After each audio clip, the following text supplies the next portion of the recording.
Şarigah müharibədir. Bəs segah Segah, yanğıdır. sevən qəlbin fəryadı. Sevən qəlbin fəryadı. Bir qız sevməkdə belə, mən vətən üçün mən ölürəm. Vətən için mən segah. Müslim milletin ruhudur, mənəviyyatındır. Hamısı oradadır. Mən Portugalya'da zaten bir bize avtobüs vermişler, avtobüs demiş. Müzeylere de ver. Gördüm ben şoför. Sen okuyuyorsun, sensiz okuyuyorsun. Dudağımda. Ben dinlemedim. Tam da nagama. Dedim bunu hardan bilirsiniz? Kaçmasıyla. Dedim soruşuyor o musikini hardan bilirsin? Harda olub bu?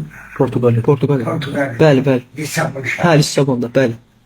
Dedi ki ben bunu radyoda işlemişim. Bunu Portuqal oxuyurdu baba. Yani Portuqal oxuyurdu bunu. Portugal. Ay Allah. Öyle sözleri düzlenmiş. Ama ahenk yapar, musik yapar. Ay dədə Ben baba. oldum. Dedim ki sen bana icazı ver, ben senden de öperim.